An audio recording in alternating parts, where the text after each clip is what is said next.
Good morning, students. Welcome back to online sessions of Science Class 8.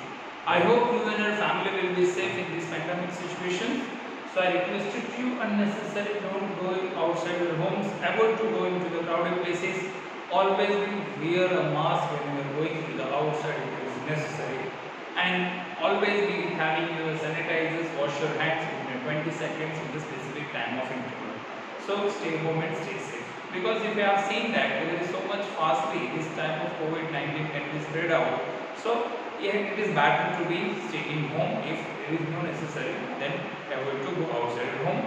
Stay home and stay safe. Now, let's be discussing about the students or new chapter of the science, that is chapter number 6, which name is convention and flag. Right? So today we are discussing about the chapter number 6, convention and slam in your textbook of our syllabus of NCERT. So before starting this chapter, we just make some introductions about the. You have to be wondered and see some of the objects around of you. So some of the objects, when you burn that object, some of the objects catch fires, some of the objects do not catch the fires. So have you wondered that candle, when you burn the candle burns with the lighted matchstick is to be brought near it. When you take a matchstick near to the candle will start to be burned. This happens you already seen. As well as we see that when the candle is burned, when the burns of candles, there is a three formation. Wax is there. So is the wick or wax? What are can be burned there? So जब आप candle का burn करते हैं तो उसमें से क्या burn होता है? वैक्स बर्न हो रहा है, विक बर्न हो रहा है, या थ्रेड बर्न हो रहा है? What should we think? So can the wax of this type of the candle burn without the wick? If there is no wick available, so candle that can be burned? It is a one question. It's like that before the combustion we discuss it. Also, thin wood stick. अगर wood stick का छोटा सा wood stick रखेंगे, it burn easily. Where the group of waste sticks which having a thick layer which cannot be burned easily. That is the one thing. The smaller objects which having the quantity is less, that can be burned very fastly, where the group of the objects which cannot be fastly. Also, a different type of flame that should be also generated. One of a red flames, yellow flame, blue flame, different type of flame that can be generated as a powder form. So where is the like LPG or CNG when you burn, these are different type of the combustion, or maybe you burn the petroleum substances like petrol, diesel, kerosene. This having a general types of the combustion process. So in this chapter we will have to be studies. Generally you have to study about the process of burning. What is the process of burning? Which kind of flame that should be produced during the burning process or maybe the combustion process, and which type of role having a different type of substances having a different efficiency of the burning of the substances. And also we discussing about the fuels. Fuels are generally used into our day-to-day life into the various aspect. अलग-अलग process के लिए fuels के use करते हैं, उसकी efficiency अलग-अलग है. उसके साथ-साथ हम देखेंगे कि LPG, डीजल, CNG कैसे यूज होता है, एटमॉस्फेयर के अंदर ग्लोबल वार्मिंग कैसे ट्रीट होता है, एसिडिक रेन कैसे होता है. These are the topics that we discussing into this chapter of the combustion and flame. Right?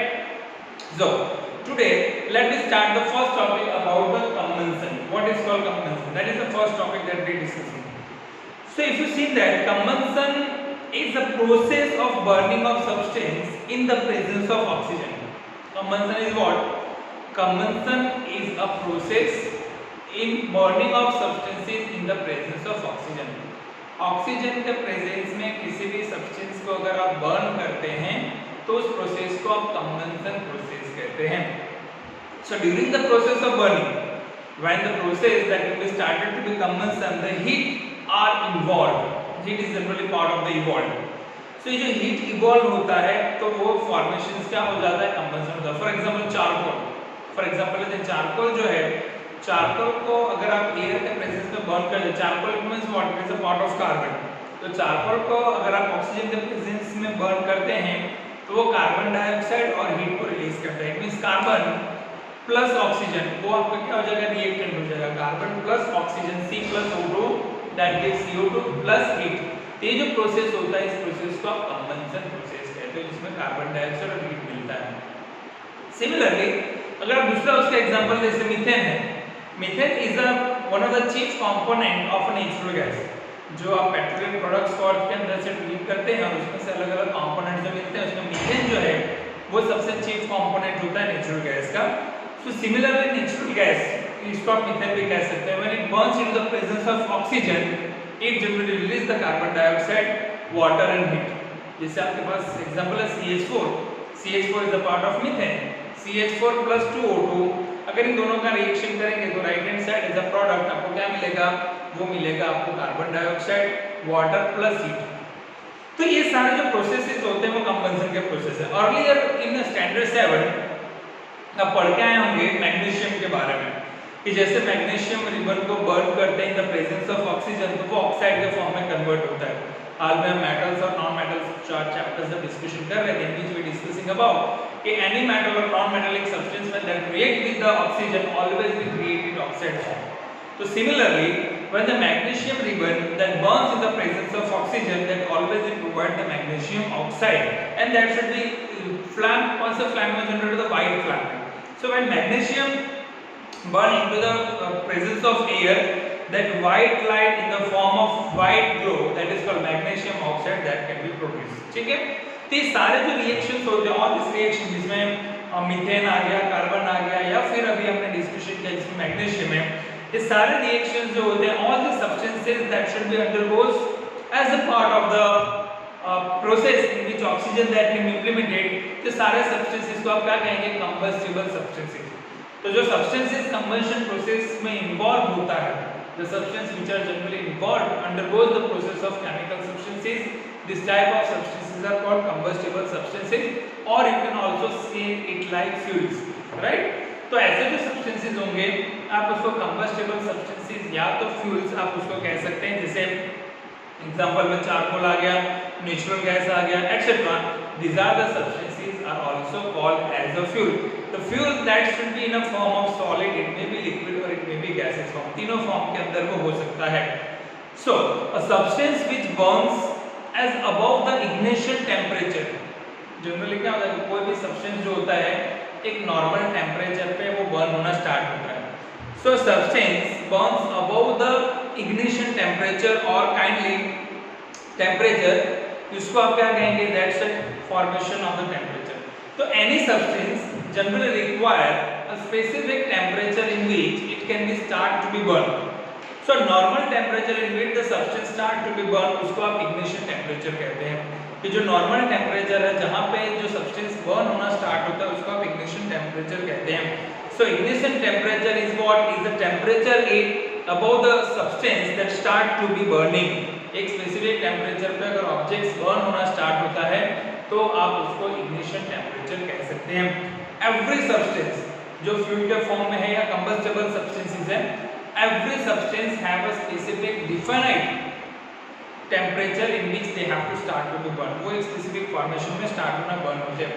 Generally अगर आप देखिए फास्फोरस का एग्जांपल देते हैं कि फास्फोरस जो है वो काफी हैवीली एक्टिव सब्सटेंसेस होता है, जिसमें व्हाइट फास्फोरस को अगर आप जनरल इंप्लीमेंटेशन करेंगे तो उसका 35 डिग्री सेल्सियस इतना लो है, उसका जो ignition temperature it is very low, 35 degree Celsius पे भी व्हाइट फास्फोरस जो होता है बर्न होना स्टार्ट हो जाता है, और जबकि रेड फास्फोरस जो है उसकी टेम्परेचर 260 डिग्री सेल्सियस पे भी वो बर्न होना स्टार्ट होता है।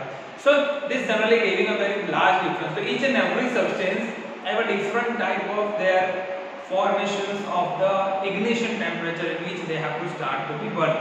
तो रेड फास्फोरस है, व्हाइट फास्फोरस है, उसका अगर आप देखें तो उनके बीच का टेम्परेचर जो होता है काफी इंप्लीमेंटेशन होता है।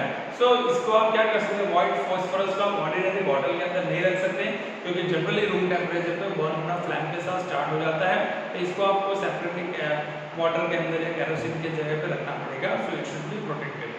तो ये कंबेंशन के बारे में होता है। अभी कंबंशन के लिए क्या कंडीशन नेसेसरी है, what are the conditions are necessary for the combustion process. अगर कंबंशन अगर करना है तो कौन से ऐसे प्रोसेस जो है, कौन से ऐसे कंडीशन है जो हमें फुलफिल करना पड़ेगा। तो सबसे पहला कि अगर आपको कंबंशन को फुलफिल करना है तो उसके लिए तीन कंडीशन है। पहली कंडीशन होता है कि always in presence of combustible substances, जो सब्सटेंसेस कंबस्टेबल है। अभी आप आयरन के नेल को रख दे, स्टील को रख दे, ऐसे सब्सटेंसेस जल्दी बर्न नहीं होते हैं। So, अगर कंबंशन प्रोसेस करना है तो we need to be a combustible substances. दूसरा कि प्रॉपरली कंबंशन को सपोर्ट मिलना चाहिए, जिसको सपोर्टर कहते हैं, ऑक्सीजन जो है properly we need to be supporter of combustion process. और उसका जो इग्निशन पॉइंट है उस इग्निशन पॉइंट तक वो इंप्लीमेंटेशन करेगा उसका स्पेसिफिक टेंपरेचर तक, तभी वो बर्न होना स्टार्ट होगा। तो these are the three conditions which is required for the combustion process कि सब्सटेंस कंबस्टेबल होना चाहिए, प्रॉपरली ऑक्सीजन का सपोर्ट मिलना चाहिए और वो अपने मैक्सिमम इग्निशन टेंपरेचर तक जाना चाहिए, तभी वो सब्सटेंस जो है बर्न होना स्टार्ट होता है। These are the specific conditions for the combustion process. Now इसमें भी दो तरीके के सब्सटेंसेस आते हैं, जैसे मैंने आपको बोला कि substance that should B a combustible substance. इसमें दो तरीके के सब्सटेंसेस आते हैं, कंबस्टेबल और एक नॉन कंबस्टेबल। उसके बारे में भी समझ लेते हैं कि for making a combustion process दो तरीके के सब्सटेंसेस यूज होते हैं जो कंबंशन प्रोसेस में हेल्प या ना हेल्प करें। एक होता है कंबस्टेबल सब्सटेंसेस और दूसरा आता है नॉन कंबस्टेबल सब्सटेंसेस। तो अगर आप देखिए कि if the necessary like the combustible substances that should be present in the specific conditions of a place, अगर combustible substances होंगे then it should be start to be a part of the burning। तो अगर जैसे अगर देखिए जैसे paper है, paper जो है वो combustible substances, सैंड जो है वो combustible substances नहीं है, water is not a combustible substances, wood जो है वो combustible substances है, wool, उसके अलावा plastic, iron nails, kerosene, glass etcetera, ऐसे अगर बाइफरकेशन करें मैचस्टिक, स्टोन, तो इसमें से बहुत ऐसे सब्सटेंसेस मिलेंगे जो कंबस्टेबल और बहुत तरह के सब्सटेंसेस आपको मिलेंगे नॉन कंबस्टेबल है। तो अभी जो मैंने आपको नाम दिए from this type of the name what we have to be revise, इसमें अगर आप देखेंगे जैसे मैंने आपको बताया वाटर है, सैंड है, आयरन नेल है, स्टोन्स है, ये सारे जो सब्सटेंसेस होते हैं ये not start to catch the fire into the general temperature. So these are the substances are called non-combustible. The substances which do not get to catch the fire into the normal ignition temperature as a part of the process, it is considered as a non-combustible substance. The water and sand that is generally used as a extinguisher, fire extinguisher. आग लग जाती है तो उसको remove करने के लिए, fire को रिमूव करने के लिए हम फायर एक्सटिंग्विशर के फॉर्म में वाटर और सैंड का यूज करते हैं। It is not a combustible substance. दूसरा जो अदर सब्सटेंसेस लाइक अभी मैंने बोला पेपर है, वुड है, क्लॉथ है, मैचस्टिक, ये सारे जो सब्सटेंसेस होते हैं एक नॉर्मल हीट ऑफ एयर के फॉर्मेशन में कैटेगरीज के अंदर ये जनरली स्टार्ट हो जाते हैं कैच ऑफ फायर। तो ऐसे सब्सटेंसेस को आप क्या कहेंगे? कंबस्टिबल सब्सटेंसेस कहेंगे। तो these are the substances that can easily catch the fire into the normal temperature of the heating, तो इसको आप कहेंगे कंबस्टिबल सब्सटेंसेस। तो दो सब्सटेंसेस हो गए जिसमें पहला होता है कंबस्टिबल और दूसरा आता है नॉन कंबस्टिबल। अभी दूसरा एक वर्ड मैंने आपको बताया कि it required the presence of oxygen. ये तो पहला मैंने आपको समझा दिया कि कंबस्टिबल सब्सटेंस की जरूरत होगी कंबंशन के लिए। दूसरा मैंने आपको समझाया कि हमें कंटिन्यूअस ऑक्सीजन की जरूरत पड़ेगी। जो सपोर्टर है कंबंशन का सपोर्टर क्या है? ऑक्सीजन। अगर ऑक्सीजन नहीं मिलेगा तो जो कंबंशन प्रोसेस है वो धीरे धीरे रिड्यूस हो जाती है। So supporter of combustion process, उसमें oxygen that must be present sufficient quantity when you start to be burn any object. अगर किसी भी ऑब्जेक्ट को अगर आपको बर्न करना है, when you want to be burn और may be make a combustion process, oxygen gas that have been required continuously, that process of adequate amount of oxygen that should be required. जैसे for example एक candle लेते हैं, इसका example लेता हूँ। Let's take an activities of candle. Light a candle, first of all, light a candle, and on that candle cover with that candle with the glass. उस candle को क्या करो? ग्लास से कवर करो। And when you observe that, first of all you light the candle, candle start to be burned, and you just put out the glass on the formation of candle. The candle generally have be dissolved, the flame that can be dissolved. Why it should be happen? Because if you see that this experiment, the candle that burns till the oxygen is available into the formation of the glass. When the oxygen cannot be available in the particular area, the combustion process that will be dissolved. तो इसीलिए oxygen that should be implemented as part of the supported process of any combustible. और तीसरा मैंने बताया था ignition temperature. For a combustion process तीन substances जरूरी होती है जिसमें कंबस्टिबल सब्सटेंस होना चाहिए, ऑक्सीजन सपोर्ट होना चाहिए और तीसरा उसका इग्निशन टेंपरेचर तक जाना चाहिए। अभी इग्निशन टेंपरेचर क्या है वो समझते हैं। जनरली मैचस्टिक है, does the matchstick just burn into the room temperature? अभी मैचस्टिक हमारे पास है और मैचस्टिक को आप घर के अंदर रखिए तो जनरली जो रूम टेम्परेचर 30 या 34 डिग्री या 27 डिग्री जो रूम टेम्परेचर होगा, उस रूम टेम्परेचर पे क्या मैच स्टिक बर्न होना स्टार्ट होगा, अगर आप एक ऑब्जर्वेशन करें तो। उसके साथ साथ अगर हम देखें तो अगर फॉर्मेशन ले दूसरा कि does it start to be burning with thick glass, अगर आप उसके साथ कुछ रब करेंगे तो क्या वो बर्न होना स्टार्ट होगा। तो ऐसे सारे कॉन्सेप्ट्स को अगर आप देखेंगे, जैसे मान लीजिए सिंपल पेपर है, पेपर को अगर आप बर्न करना चाहेंगे तो इजीली बर्न होगा, लेकिन group of papers, bunch of papers है वो नॉर्मल टेम्परेचर पे बर्न होगा नहीं होगा। तो ऐसे सारे सब्सटेंसेस जो होते हैं कि each and every substance, may be A paper, may be A would, may be A mastic, clothes, each and every object have their specific temperature in which they have to start to be burned। तो वो process जो temperature होगा उसको आप ignition temperature कहेंगे। तो जिस normal temperature पे ऑब्जेक्ट अपना बर्न होना स्टार्ट होता है वो इग्निशन टेम्परेचर। तो किसी भी ऑब्जेक्ट को अगर आपको कंबशन करना है, बर्न करना है, तो एक नॉर्मल उसका जो टेम्परेचर है वो आपको प्रोवाइड करना पड़ेगा। तो these are the three main conditions which generally required to fulfill the combustion process, right? चलिए अभी इसके बाद हम डिस्कशन करते हैं कि फ्लैमेबल और इनफ्लैमेबल सब्सटेंसेस के बारे में। यहाँ पे लिखा होगा आपको इनफ्लैमेबल सब्सटेंसेस। इनफ्लैमेबल सब्सटेंसेस क्या है? So a substance that catch a fire when its temperature is lower than a ignition temperature. When a substance that catch the fire when its temperature is lower than the ignition temperature, even it can be pure oxygen, अगर आप उसको implementation रखें। So if you have to see that kind of the substances like LPG is there, CNG is there, petrol is there, so this type of substances that can be generally burns very easily, that catch the fire very easily. So this type of substances can be burned very rapidly even the temperature is lower than the ignition temperature. So that kind of substances is called as a inflammable substances। उसको क्या कहेंगे? Inflammable substances कहेंगे, right? चलिए तो हो गया तीन topic आपका। नेक्स्ट है how do we control the fire। इसके लिए मैंने आपको समझाया कि if you want to control the fire you have to be reduce the cut off the presence of oxygen। अगर ऑक्सीजन प्रॉपर नहीं मिलेगा then you can be cut the formation। इसके बारे में बाद में डिटेल में डिस्कशन करते हैं। पर अगर डिस्कशन करते हैं टाइप्स ऑफ कंबशन, कंबशन के टाइप्स क्या हैं। जनरली अगर आप देखें तो वहाँ पे थ्री मेन टाइप्स है कंबशन के, मैंने यहाँ पे दो लिखे हैं और आता है three types. There are generally आपके बुक में दो दिया है पर थ्री टाइप्स होते हैं, मैं तीसरा भी आपको समझा देता हूँ। Generally three type of the combustion, जिसमें पहला आता है रैपिड कंबशन और दूसरा आता है स्पॉन्टेनियस कंबशन। पहले इसके बारे में डिस्कशन करते हैं। रैपिड कंबशन मतलब क्या? What do you mean by the rapid combustion? So when you burning a matchstick और gas lighter, when you burning the matchstick और gas lighter to brought near a gas stove, gas stove के नजदीक जाके आप lighter या matchstick को burn करते हैं and it's not to absorb on the gas immediately, that can be start to be burned। जैसे आप उसके नजदीक लेके जाते हैं और गैस का नॉब ऑन होता है तो it can be very fastly catch the fire।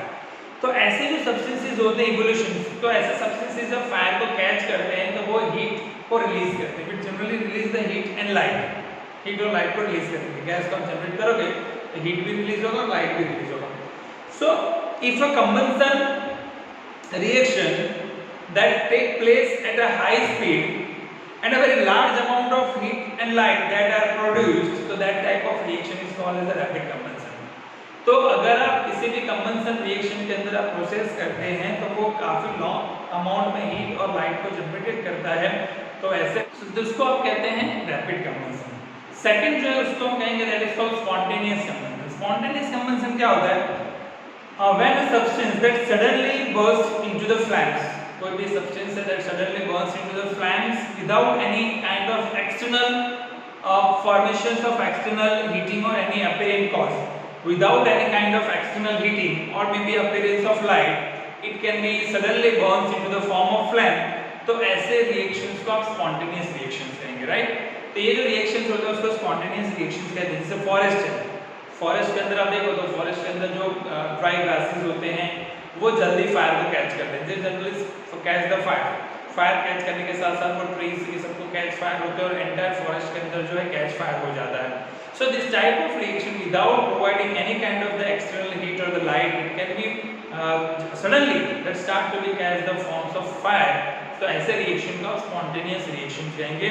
और रैपिड रिएक्शंस के अंदर we have to take care taken to the lighters and the matchstick near the gas stove, and it can be rapidly start to be burn and release the huge amount of light and energy.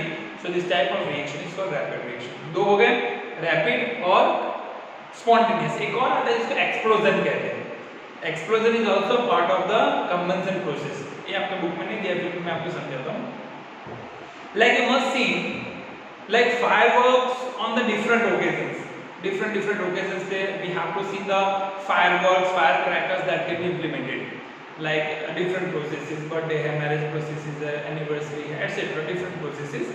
So why there is the production of a heat, light as well as to the sound among the evolution of gases. When you see that like firecrackers को burn करते हैं तो उसमें से heat release होता है, light release होता है, sound release होता है, as well as gas that will be released. So this type of substances when crackers are ignited, crackers को जैसे burn करना start करते हैं as a part of the ignition, when the crackers that should be ignited, suddenly a chemical reaction that taken place between the substance which is present on them, like phosphorus or maybe some of the substances, sulfur is there. So the process in which large amount of gas evolve together in a process of applying the heat and the productions of this type of the sounds, light and heat of gases, this is called as explosion. The explosion is also a part of the combustion. तो तीन तरह के combustion process होते हैं, rapid combustion, spontaneous combustion और explosion, right? चलिए next topic हमारा flame के बारे में. Flame. Combustion is over. Now next topic that is about the flame. Now flame is what? Flame is a visible gaseous part of the fire. Fire का एक visible part है जिसको आप कहते हैं फ्लैम. तो flame is a visible part of a gases part, visible gases part of the fire. Fire का gases part जो विजिबल है उसका फ्लैम कहते हैं. The colour of flame that can be different type of the nature of combustion, different type of the flame that can be scene when you have to be burn the different type of nature of the substance of the combustion. Substances which generally supply some of the maximum amount of oxygen, some having the very low amount of oxygen. So depend on the substances कि क्या supply हो रहा है, oxygen quantity क्या है, कौन सा substances का कंबंशन कर रहे हैं, उस पे डिपेंड करता है कि फ्लैम जो है उसके कलर्स का जो फॉर्मेशन में फ्लैम जो किस कलर से क्या फॉर्मेशन में आपको देखने को मिलेगा. So different type of objects that can be burned with the presence of oxygen, it can be generally produce the different kind of flames. तो इसमें फॉर्मेशन हमारे बुक के अंदर आता है कि कैंडल फ्लैम क्या है. कैंडल के फ्लैम के बारे में हम समझते हैं, उसमें हमें समझना आएगा. कैंडल के फ्लैम को अगर आप बर्न करते हैं, मतलब candle that can B burn, तो फ्लैम जो आता है वो तीन मेन पार्ट्स में डिवाइड होता है. Generally it can B divided into three main parts, जिसमें से इनर जोन, मिडल जोन और आउटर जोन. जब आप फ्लैम जब आप देखोगे बर्न होता है कैंडल तो तीन सेक्शंस में बनता है, एक आउटर, एक मिडल और एक इनर, तीन जोन्स बनते हैं कैंडल में. पहले हम डिस्कशन करते हैं इनर मोस्ट जोन के बारे में, जो एकदम इनसाइड होता है.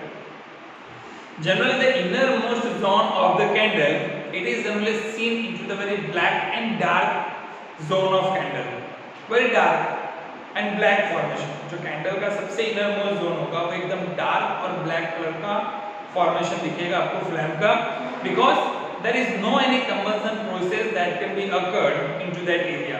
वहां पे कोई भी कंबंशन प्रोसेस होता नहीं है. So it generally contains the unburn wax, जो वैक्स प्रॉपर्ली बर्न नहीं हो रहा है, जो नहीं चल रहा है, वैसे वैक्स को वो कंटेन करता है. इसीलिए इसका जो रीजन होता है वो लीस्ट हॉट होता है, काफी कम गर्म होता है. इसको आप इनर मोस्ट जोन कहते हैं. सेकंड जो आता है उसको मिडल जोन कहते हैं. None the candles, if you see in the middle zone layer को आप देखेंगे तो यहाँ पे वैक्स का वेपर जो होता है that should be start to be burning with the yellowish flame. The middle zone of the candle that can be seen into the yellow colour because there is a vapour of wax that can be started to be burning. और ये जो reason होता है candle का वो moderately hot होता है क्योंकि वहाँ पे low amount of oxygen available होते हैं. तो ये जो जोन होता है मिडल जोन, उसको ल्यूमिनस जोन भी कहा जाता है कैंडल का. तो जो मिडल जोन है that is also called as the luminous zone. तीसरा जो आता है उसको हम आउटर जोन कहते हैं. जो सबसे बाहर का रेंज आपको देखने को मिलता है कैंडल का, उसको आउटर जोन कहते हैं. आउटर जो है कैंडल का वो कंप्लीट कंबंशन को शो करता है. The outer zone of the candle that generally completely show the combustion process with the wax vapor और blue color का flame को जनरेट करता है. तो कोई भी सब्सटेंसेस अगर कंप्लीट कंबंशन करेगा तो ब्लू कलर का वैक्स वहां पे जनरेटेड होता है, और ये कंप्लीटली वैक्स बर्न होने की वजह से कार्बन डाइऑक्साइड, वाटर का वेपर और हीट वहां से रिलीज होता है, और आउटर रीजन जो होता है वो कैंडल फ्लेम का सबसे हॉटेस्ट पार्ट होता है, राइट। तो ये तीन सेक्शंस होते हैं। तो इसमें एक और आता है प्रॉपर कंबंशन और इम्प्रॉपर कंबंशन। तो कोई भी कंबस्टेबल सब्सटेंसेस अगर ऑक्सीजन के प्रेजेंस में कंप्लीटली बर्न होता है तो उसको प्रॉपर कंबस्टेबल कहते हैं, जिसमें ब्लू कलर की फ्लेम जनरेट होती है। जैसे घर के अंदर आपका गैस स्टव होता है, गैस स्टव का आप देखोगे तो ब्लू कलर का बर्नर वहां पे जनरेट होता है, क्यों? क्योंकि कंप्लीटली ऑक्सीजन का यूज करता है।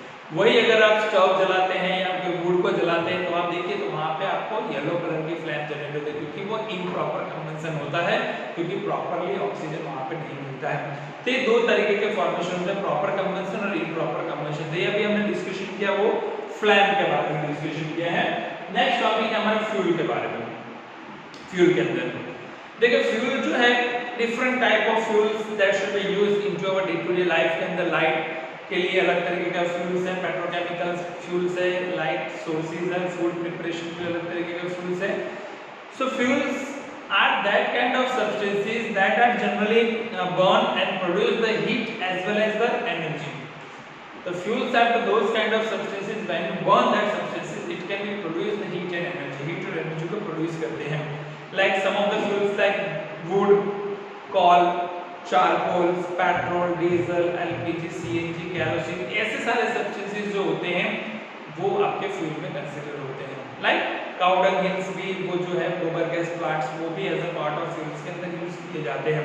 सो on the basis of their general physical state the fuels that have been divided into the three categories. On the basic physical properties fuels that can be having to be divided into the three main categories. One is called solid state, liquid state and gas state. तीन अलग-अलग state में fuel divided है, solid, liquid और gas. Solid state of fuel में क्या होता है?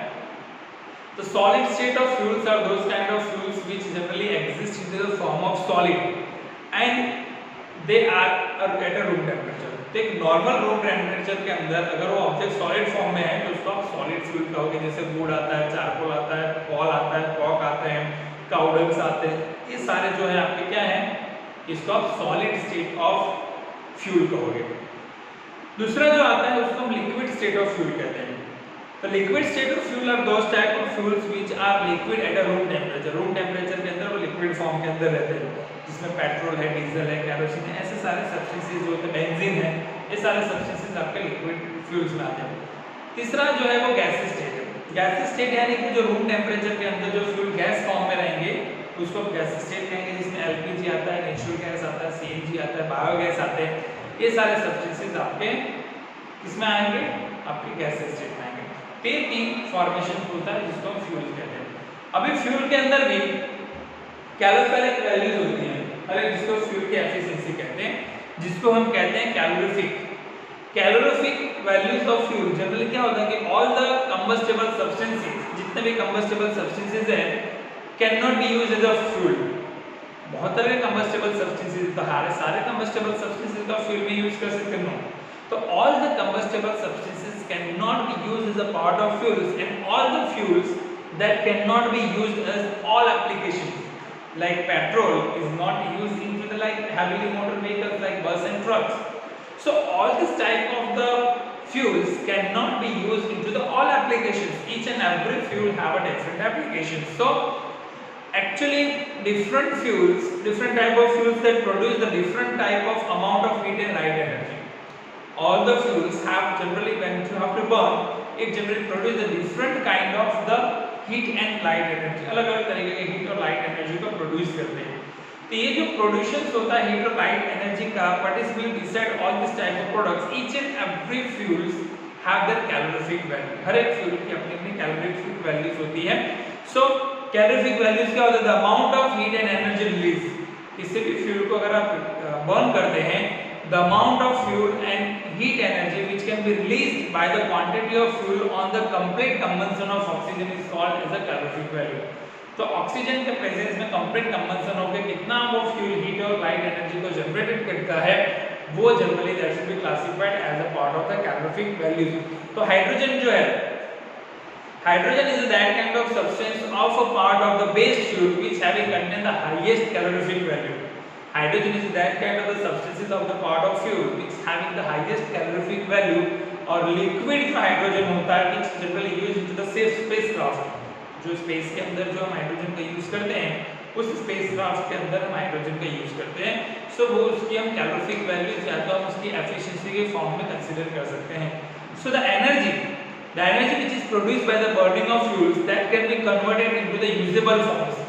अभी ये जो फ्यूल्स को आप बर्न करते हैं और जो एनर्जी प्रोड्यूस होती है तो इस एनर्जी को हम अलग अलग प्रोसेस में यूज कर सकते हैं। Like energy is a part of the mechanical energy, heat energy, sound energy, thermal energy, ये सारे एनर्जी के अंदर हम उसका यूज कर सकते हैं। तो conversation of this type of the energy having the appropriate efficiencies. तो ignition temperature generally is a good fuel should neither be low और हाई। जो गुड फ्यूल होते हैं which having the maximum as a part of the constant ignition temperature, और hydrogen जो है उसमें से amongst the one of the highest calorific value containing the element, so which is used as a vast part of the fuel। तो अभी good fuel के बारे में हम डिस्कशन कर रहे हैं। तो गुड फ्यूल की कैरेक्टरिस्टिक्स क्या होगी? कैसे आप कहेंगे कि पेट्रोल, डीजल या एलपीजी है, सीएनजी है, हाइड्रोजन फ्यूल है, तो which are the good fuel? कौन सा फ्यूल सबसे गुड कैरेक्टरिस्टिक्स होगा उसका गुड फ्यूल में कंसीडर करेंगे। So when you have to be considered as a good fuel having a certain characteristics, so it should be cheap and easy available। सबसे पहला characteristics होना चाहिए, वो सस्ता होना चाहिए और हर जगह पे अवेलेबल होना चाहिए। It having the highest calorific value, उसकी कैलोरीफिक वैल्यू हाई होनी चाहिए, ठीक है। प्रॉपर्ली ऑक्सीजन का यूज करके हाई अमाउंट ऑफ लाइट और एनर्जी को यूज करना चाहिए, रिलीज करना चाहिए। और when you have to burn this fuel of the part of combustion, it should not be produced the smoke or soot, it should be also harmful for the environment। So when this type of fuel that can be burned, it cannot be released so much amount of the soot and the harmful substances into the atmosphere। The fuel that should be stored easily handled, that can be easily transported from one place to other places, it cannot be burned so faster or so slower, it having a constant rate। तो ये सारे जो ratios होते हैं वो good fuels के अंदर होते हैं। But if you have to be burn the fuels, it generally create the harmful substances into the atmosphere। Environment के अंदर ऐसे हार्मफुल सब्सटेंसेस को क्रिएट करते हैं जिसकी वजह से ग्लोबल वार्मिंग है या एसिडिक रेन है, ये सारे कॉन्सेप्ट्स हमें देखने को मिलते हैं। तो gases of substance, when you burn the fuel it generally release the gases substance, वो गैसेस सब्सटेंस को रिलीज करते हैं। और गैसेस सब्सटेंस जैसे रिलीज होता है जैसे उसमें से सबसे ज्यादा कार्बन डाइऑक्साइड है, कार्बन मोनोऑक्साइड है, ऐसे जो पर्टिकुलरली जो हार्मफुल सब्सटेंसेस होते हैं वो एटमॉस्फेयर के अंदर रिलीज होते हैं when you burning the fuel. So on burning the fuels like coal is there, wood is there, etc. ऐसे सारे substances हैं, also petroleum products जो हम यूज करते हैं, ऐसे सारे substances को जब आप burn करते हैं तो इसके अंदर से कुछ unburned particles जो रह जाते हैं जो environment के अंदर रिलीज होते हैं। अभी environment के अंदर जैसे रिलीज होते हैं तो environment को धीरे धीरे इसके जो harmful substances है वो implemented होकर environment को pollute करते हैं और उसमें से जो implementation होता है वो harmful substances को रिलीज करते हैं। उसके साथ साथ आप ट्रीज को कट करते हैं, ट्रीज को कट करना है डिफॉरेस्टेशन। डिफॉरेस्टेशन प्रोसेस से भी एटमॉस्फेयर के अंदर कार्बन के जो पार्टिकल्स वो इंक्रीज होते हैं क्योंकि प्लांट्स ही एक ऐसे सब्सटेंसेस है जो कार्बन को एब्जॉर्ब करते हैं फोटोसिंथेसिस प्रोसेस के अंदर। अगर आप डिफॉरेस्टेशन प्रोसेस करेंगे और ज़्यादा से ज़्यादा ट्रीज को कट करेंगे तो it can not be absorb such a high amount of carbon which can be release by the human activities. So it also create the properly implementation of the high amount of carbon into the atmosphere। Also incombustion जिसको हम improper combustion कहते हैं, तो improper combustion से भी high amount of carbon जो है वो एटमॉस्फेयर में रिलीज होता है, जैसे पेट्रोल है, केरोसिन है, डीजल है, इसमें से पॉइजनस गैस जो है वो एटमॉस्फेयर के अंदर रिलीज होते हैं। So you have already learned that the complete combustion of the most of fuel that release the carbon dioxide, water, heat, energy। Complete combustion जब होता है तो उसमें से भी कार्बन, वाटर और हीट रिलीज होता है। सो कार्बन डाइऑक्साइड जो है वो जितना ज्यादा एटमॉस्फेयर के अंदर रिलीज होगा एटमॉस्फेयर और ज्यादा वार्म होता जाएगा, हीट होता जाएगा। तो ये एक इफेक्ट क्रिएट करता है warmer of the inside of the atmosphere जिसको ग्लोबल वार्मिंग कहते हैं। That is generally a part of the global warming. So rise of the average surface of temperature of the atmosphere of Earth that generally cause the global warming, and the carbon dioxide is one of the important medium of aspect of gases which generally cause these global effects, जिसको global warming में consider करते हैं। So अभी इसमें भी आप देखिए दो fuels like जैसे coal है या डीजल है, ऐसे सारे substances के अंदर आप देखिए तो सल्फर जो as a part of impurities जो एनवायरनमेंट के अंदर रिलीज होता है तो वो इंप्लीमेंट करता है सल्फर डाइऑक्साइड। जैसे सल्फर एटमॉस्फेयर में रिलीज होता है बर्निंग के बाद, तो वो ऑक्सीजन के साथ कंबाइन होकर सल्फर डाइऑक्साइड बनता है। और एक तरीके से पॉइजनस गैस होता है जो इंप्लीमेंटेशन करता है पेट्रोल इंजन के अंदर से, जब वो रिलीज होता है तो it can be release into the atmosphere creating the sulphur dioxide और कार्बन के साथ मिलकर एटमॉस्फेयर को पॉल्यूटेट करता है। अब ये जो ऑक्साइड होते हैं, जैसे मान लीजिए नाइट्रोजन का ऑक्साइड है, सल्फर का ऑक्साइड है, ये जब एटमॉस्फेयर के अंदर जो रेन वाटर ड्रॉपलेट्स होते हैं जब उनके साथ कंबाइन होते हैं तो वो as a part of rain implementation में होते हैं, जिसको हम एसिडिक रेन कहते हैं। ये जो एसिडिक रेन होता है वो काफी हार्मफुल होता है क्रॉप्स के लिए, सॉइल्स के लिए, ह्यूमंस के लिए, इन सब के लिए वो हार्मफुल होता है एसिडिक रेन। तो ऐसे सारे प्रोसेस है जिसमें आप जैसे सीएनजी है जिसको आप कंप्रेस्ड नेचुरल गैस कहते हैं, दूसरा जो एलपीजी है जिसको आप लिक्विफाइड पेट्रोलियम गैस कहते हैं, ये सारे सब्सटेंसेस जो होते हैं this is proved as a better fuel because when you burn this kind of substances which can not be leave any kind of the harmful substances into the atmosphere, which generally makes the atmosphere clean by burning of this type of complete combustion of these petrochemical products, and it has the very highest calorific values and the low ignition point. तो इसको आप क्या कहते हैं, ये global warming और acidic rain से भी प्रिवेंट करता है, राइट। अभी एक और टॉपिक हमें यूज करना है जिसमें नहीं दिया है, जब फायर अगर होता है तो मैंने आपको बोला how do we control the fire, एक टॉपिक मैंने आपको स्किप किया था वो भी समझाता हूँ कि how do we control the fire, fire को हम कैसे कंट्रोल कर सकते हो।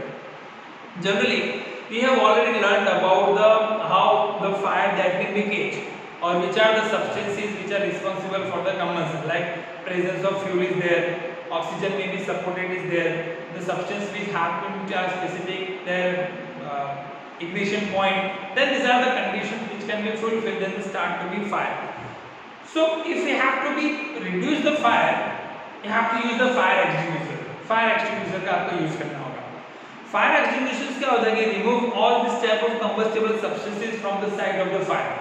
अगर कोई भी जगह पे फायर अगर कैच होता है तो उसके अंदर जो कंबस्टेबल सब्सटेंसेस जल्दी फायर को कैच करे वैसे सब्सटेंसेस को सबसे पहले रिमूव करना चाहिए।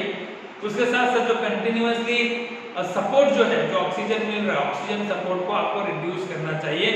और जो टेम्परेचर है उस temperature burning down the temperature which can be substance in the region of fire. तो जहाँ पे फायर जनरेटेड हुआ है वहाँ से हमें इस चीज को रिड्यूस करना चाहिए, टेम्परेचर को डाउन करना चाहिए। जैसे फॉरेस्ट के अंदर फायर कैच होता है तो वाटर ब्रिगेड्स वाले जाके पानी का स्प्रे करते हैं, फिर कहीं कहीं पे वो स्प्रे करते हैं जिसमें कार्बन फॉर्मेशन होता है, ब्लैंकेट्स डाल देते हैं किसी पे ताकि वो ऑक्सीजन प्रॉपर्ली ना मिले। तो these are the generally techniques which we have to be used to be reduce the formation of the fire, जिसमें कार्बन डाइऑक्साइड का as a part of fire extinguisher use कर सकते हैं, वाटर का as a fire extinguisher use कर सकते हैं, sand का यूज कर सकते हैं ना, जब पेट्रोल और इलेक्ट्रिसिटी के थ्रू हो तो वाटर का यूज ना करके सैंड का यूज करेंगे। तो different type of the mediums in which we have to control the fire, right. So these are the topics which we involved in chapter number 6, combustion and flame. I hope the students easily understand what is the combustion, what is the fuel, what is the part of the flame, how it can be worked. So I hope कि आज का session आपको समझ में आया होगा। तो students, I also request you to keep updating your knowledge by reading this type of topics using digital mediums and write to these answers in your own words. And also I request you to stay home and stay safe. Keep revising, keep updating your knowledge. Students, take care and bye.